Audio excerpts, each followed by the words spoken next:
Welcome, scholars. I'm Mira, an archivist of the public record, and today it's my distinct honor to guide you through the celestial mechanics of holy power. We're also going to be talking about the demonic crowns that constantly, relentlessly seek to corrupt it. Look, as an archivist who has witnessed the deep wounds of our world firsthand, I have a profound passion for making this complex history clear for you. We'll use this explainer as our study guide today, because understanding this architecture, it isn't just some abstract academic exercise. It's literally vital for our survival. I'm offering you this lecture today as essential survival knowledge, gathered directly from the horrors of the wounded world. You know, when the ninth lantern was raised across our low roads, so many mortals asked a really valid question. Why does holy power appear in so many different forms? Why does one angel burn like a terrifying sun, while another just walks quietly beside a grieving child? Was the power somehow divided? Well, Naoriel, the keeper of the Unextinguished Wick, actually revealed the answer to me, and it's a truth I am deeply eager to share with you all today. To truly wrap our heads around celestial authority, we have to start with the concept of the river above rivers. This is the metaphorical current where pure divinity actually shapes itself into specific service. It's crucial to understand that this isn't a fall. Nothing at all is lost in this descent. Instead, holy power is moving from fullness into form. Think of it like a beautifully overwhelming song that gradually translates into clear language, then into a protective law, and then into pure courage, all without ever losing a single drop of its original divine essence. Here's a quick look at our syllabus. We're going to trace this river of light from its unnameable source all the way down to the ninth lantern and meticulously map out the demonic countercurrents that try to drown it out.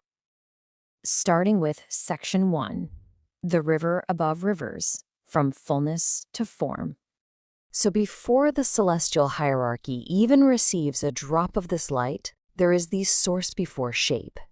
The absolute key concept here is boundary. This brilliance is so staggeringly pure that pride simply cannot stand before it.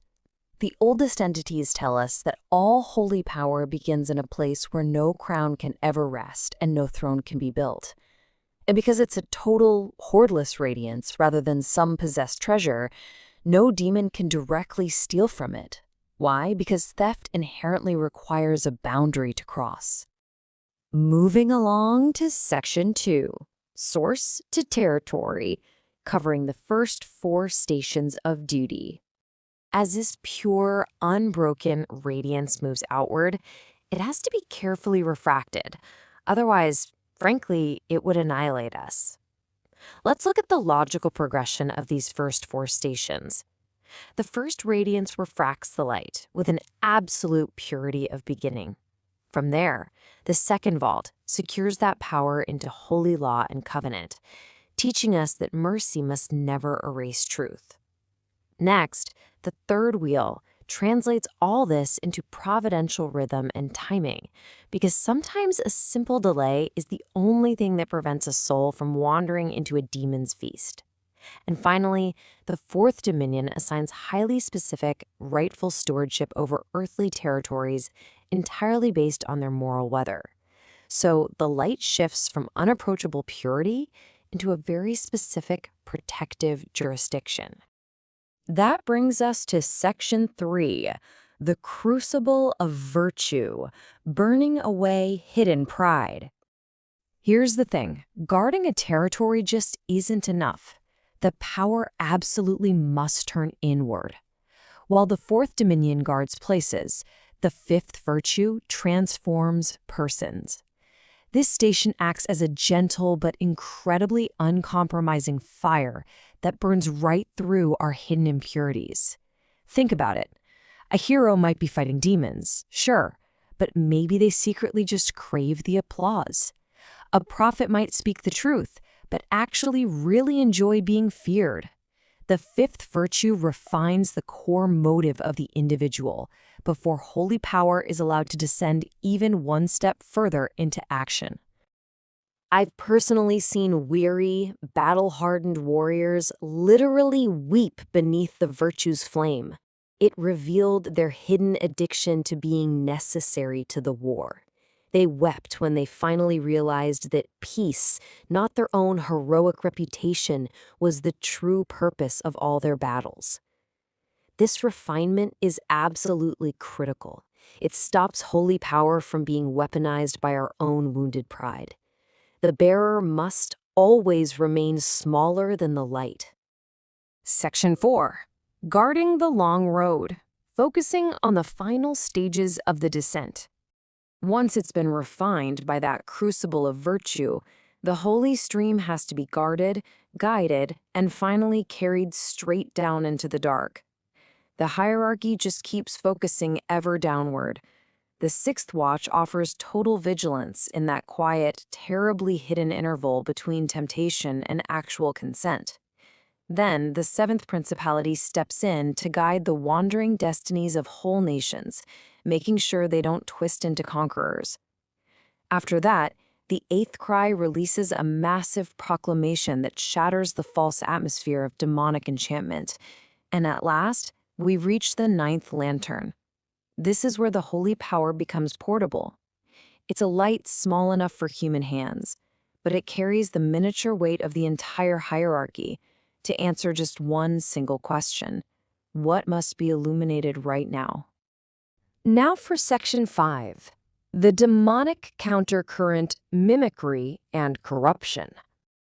To actually survive out there, scholars, knowing the angels isn't enough. You have to deeply, intimately understand the adversary. We need to examine exactly how the 72 demonic crowns of Solomon attempt to reverse this beautiful flow. The fundamental difference here lies in the very nature of authority. Holy power flows downward. It's a river of giving, patiently seeking an assignment through consent, harmony, and right placement. But demonic power, it rises from a wound. It inflames appetite into sheer entitlement, creating this incredibly unstable ladder of devouring. A demonic crown will relentlessly demand a head through endless consumption and theft. You really have to learn to spot the specific countercurrents these crowns create. For every single celestial station, the demons attempt a direct, mimicking distortion. Against the first radiance, they offer a dazzling, empty vanity. Against the second vault's perfect law, they whisper legalistic cruelty. They absolutely weaponize panic and fatalism against the third wheel's perfect timing. They push empire and brutal ownership against the fourth dominion's rightful stewardship. And, as we discussed, against the fifth virtue, they constantly tempt us with heroic pride. And the corruption just continues right on down the line. They distort the careful vigilance of the sixth watch into complete paranoia. They twist the seventh principality's guidance into this toxic nationalism of the soul. They try to drown out the eighth's cry's truth with relentless propaganda, and they attempt to extinguish the ninth lantern with public shame wrapped up as fake truth.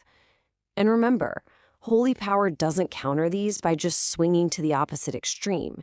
It counters them by restoring the original truthful purpose that the corruption tried to steal in the first place. Now, please don't make the mistake of thinking this celestial hierarchy is just some rigidly, mechanically sequential thing. It's not. During the Great Convergence at the Sevenfold Gate, which was an ancient, heavily troubled passage, I personally witnessed all these stations activate simultaneously. The demons had gathered to reverse the flow, trying to pull sheer fear from the earth upward. But the entire hierarchy converged around one fateful light. It proved to me, beyond a shadow of a doubt, that while the river has many levels, it operates with one unified will. Finally, Section 6, the measure of consent, bearing the light. We're going to wrap up our lecture today by looking at our own place within this vast architecture of grace, the role of the human vessel. Look, as mortals, we do not command this hierarchy. We receive from it. And we only receive in fragments suitable to our specific calling, our wounds, our courage, and most importantly, our consent. You cannot own this power. Holy power fundamentally withdraws from possession. If it could be owned, well, saints would eventually just become tyrants. Your capacity to carry the light is determined entirely by your measure of consent and the absolute humility of your alignment. So, my fellow scholars, I'll leave you with this profound final truth that Naoriel added to the public record. The river of holy power flows downward only to lift creation without making creation proud. As you step back out into this wounded world, I have to ask you, what is your measure of consent?